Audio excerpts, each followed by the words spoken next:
Ever get that feeling like your brain is kind of lagging behind, Right. even when you're like really trying to keep up with everything? Yeah. Well, get ready, Hmm. because today we're going to dive into some really fascinating research Okay. about how much information our brains can actually handle. All right. We're looking at excerpts from this article called "The Human Brain is Very Slow."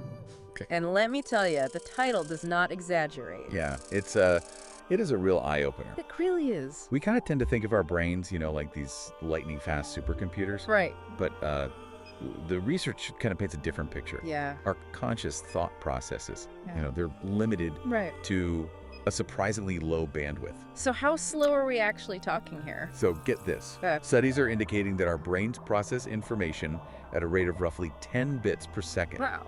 To put that into perspective, Okay. your senses are bombarded with billions of bits of data Eh. every single second. 10 bits per second. Yeah, That seems incredibly slow for something as complex as the human brain. it is. So what's happening to all that extra information? So our brains, they've developed some pretty incredible filtering mechanisms. Okay. They're constantly sorting through this deluge of sensory input, Right. prioritizing what's crucial for our survival and decision making. Mhm. Think of it like a super sophisticated spam filter, Huh. but for your senses Oh. instead of email. So our brains are basically masters of selective attention. Yeah, They focus on what's important and discard all the rest. exactly. It's all about efficiency. Okay. If we were consciously processing every single bit of sensory data, Right. we'd be completely overwhelmed. That makes total sense. Yeah. But if our brains are working with this limited bandwidth, Mm-hmm. what does that mean for our daily lives? Yeah. I mean, we managed to do some pretty amazing things, Well. even with these quote-unquote slow brains. Yeah. Well, that's the fascinating paradox, isn't it? It is. It's limited processing speed. It has some very real implications for how we function. Okay. Take multitasking, for example. Sure. We all try to do it. We do. But the reality is our brains just weren't designed to handle multiple complex tasks simultaneously. I've always wondered about that. Yeah. I feel like I'm constantly switching between tasks, Right. but I'm never really doing any of them well. That's exactly what's happening. Really? Yeah, instead of truly multitasking, Okay. your brain is just rapidly shifting its focus back and forth between tasks. Oh. And every time it switches, there's a cognitive cost. Ah. Studies have shown that each task switch can cost you several seconds. Wow. And those seconds, they add up really quickly. Yeah, especially when you're dealing with cognitively demanding tasks. Right. So it's not just a feeling, Yeah. there's actual science behind why multitasking can be so draining and inefficient. Absolutely. Yeah. And it all boils down to that limited processing speed that we were talking about. Your Yeah. brain's essentially forced to choose which task to prioritize Mhm. at any given moment. Okay. And the constant switching just takes a toll on your cognitive resources. It does. Yeah. And it's not just multitasking, Right. this processing speed limit. Okay. It also plays a role in something we all experience, Mm. decision fatigue. Oh, yeah. Think about a time when you had to make a lot of choices in a row. Okay. By the end, didn't even the simplest decisions just feel exhausting? Oh, absolutely. Yeah. Last week I spent like hours Oh, wow. trying to choose a new phone online, Okay. comparing all the specs and reviews and everything. Right? By dinner time, I was so mentally drained Yeah. that I just ordered takeout Oh, wow. because I couldn't even face like deciding what to cook. That's a perfect example of decision fatigue in action. Really? Yeah. Interesting. Yeah. Each choice we make, no matter how small, it consumes a bit of our cognitive bandwidth. Oh, okay. And when that bandwidth is already limited, Right.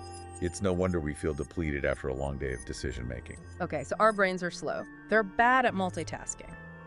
It seems that way. And they get tired easily. They do. Is there anything we can do to improve things? Actually, there is. Okay. The article highlights some surprisingly effective strategies Oh. for potentially optimizing our brain processing speed. All right, I'm all ears. What can we do to give our brains a boost?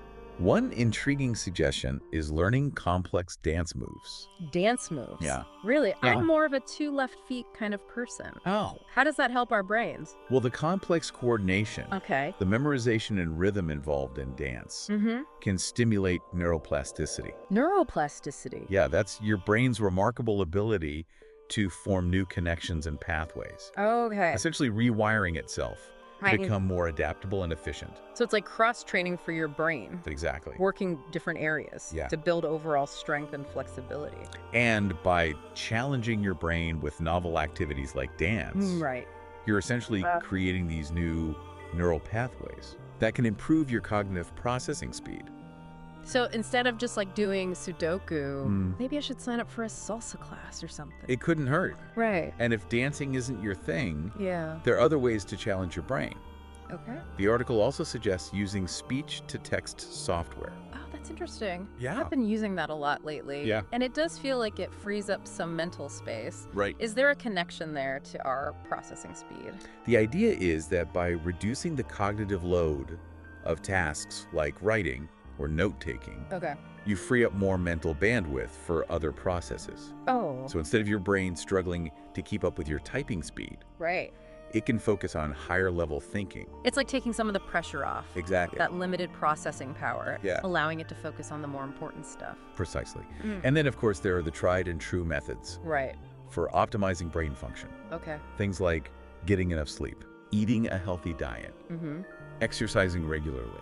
The basics. Yeah, the basics. That's so important. Right. It's like we all know we should be doing these things, We do. but sometimes need reminding that they're crucial Yeah, for our brains to function at their best. absolutely. Mm. These lifestyle factors play a huge role Okay. in maintaining overall brain health and cognitive function. Mm-hmm. They support those 10 bits per second Right. by ensuring your brain has the resources it needs to operate efficiently. So it's about a holistic approach, It is. combining these lifestyle choices with activities that challenge our brains in new ways. Exactly. It's about creating an environment where your brain can thrive. It's also interesting to think about how our perception of time Yeah. is influenced by this limited processing speed. Okay. I've noticed as I get older, time seems to fly by faster. Oh, really? Is there a connection there? There very well could be. Okay. One theory is that the feeling of time speeding up Mm-hmm. is related to the amount of novel information our brains are processing. Okay. When we're young, everything is new and exciting. Right. So our brains are working hard to take it all in. Yeah. That leads to a richer perception of time. Because our brains are processing so much information, it stretches out our experience of time. It's a fascinating concept. Decades. As we age, we've experienced more. Right. So there are fewer novel stimuli to process. Okay. It's like our brains go into a more efficient mode, Okay. filtering out the familiar, Right. which unfortunately can make time feel like it's slipping away faster. So maybe the key to staying young at heart is to keep our brains engaged with new experiences. That's a great takeaway. Yeah, And it ties in perfectly it does. with what we were discussing Right. about neuroplasticity Yeah. and keeping our brains challenged. Okay, so we've talked about the limitations of our brain's processing speed, Yes, but at the beginning you mentioned a paradox. right. How do we reconcile this slow processing with all the amazing things that humans achieve? Right? That's the big question. You Yeah. know, we build civilizations, we create art, we solve these complex problems. We do. All with this seemingly limited bandwidth. Right. It makes you wonder if there's more to the story. There has to be, right? Yeah, It doesn't quite add up if we're just looking at processing speed alone. exactly. It suggests that human intelligence might be about more than just how quickly we process information. Okay. Perhaps it's about the way our brains make connections, Mm-hmm. how we draw upon our experiences and emotions, Okay. and how we synthesize information in unique ways. Maybe it's the slower, more deliberate processing Yeah, that allows for deeper thinking, creativity, and the ability to make those complex connections. that's a really intriguing thought. Yeah. Maybe our supposed limitation Right. is actually a key ingredient in what makes us uniquely human. So rather than focusing on the speed, Mm-hmm. we should be celebrating the richness and depth of human thought, We should. even if it takes a little longer to get there. I agree. And I think that's a perfect segue into our concluding thoughts for this deep dive. This has been such a fascinating discussion. It has been. It's really shifted my perspective Okay. on how I view my own brain and its capabilities. I'm glad. You know, thinking back to that 10 bits per second figure, Right. it's almost humbling, isn't it? It is humbling. We have these incredibly sophisticated brains, I do. yet they operate with a certain level of constraint. Yeah, but I think it's also empowering. Oh, how so? When we understand our limitations, Okay. we can work with them Right. rather than against them. Okay. We can make more conscious choices about how we manage our time and energy and prioritize activities that truly matter. That's a great point. Yeah. It's not about trying to force our brains to work faster, Right. but about optimizing the way we use our cognitive resources. Precisely. And it's about appreciating the unique way our brains function. Okay. Instead of getting frustrated by our limitations, Yeah. we can embrace the depth and complexity that emerge from our slower, more thoughtful processing. I also love the idea that we can keep pushing the boundaries of our brains through new experiences and challenges. Absolutely. It's like we have this incredible potential for growth and adaptation throughout our entire lives. It's never too late to start. It's not. Whether it's learning a new skill, Right. picking up a musical instrument, or simply engaging in stimulating conversations, Right. there are countless ways to keep our brains active and engaged. So for all of you listening out there, Yeah. what is one thing that you can do today to challenge your brain in a new way? Yeah. What's something new that you can do? Maybe it's trying that dance class. Yeah. Starting a language course. That's a good one. Or even just having a deep conversation with someone who holds different views. The key is to step outside of your comfort zone Right. and embrace the discomfort of learning something new. That's where the real magic happens. Exactly. We've covered a lot of ground today. We have. But I think the most important takeaway is this. Okay. Even with its limitations, the human brain is capable of extraordinary things. It is we create, we innovate, we solve problems, and we connect with each other in ways that are simply astounding.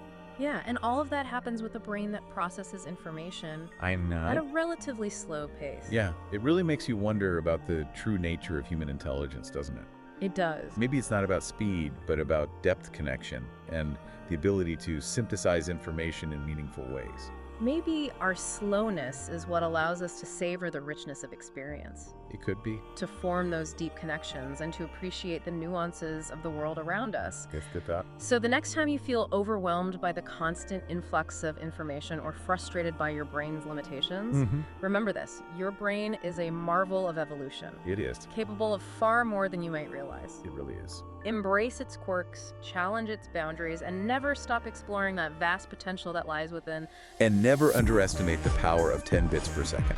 That's right. Until next time, keep learning, keep questioning, and keep diving deep. Right.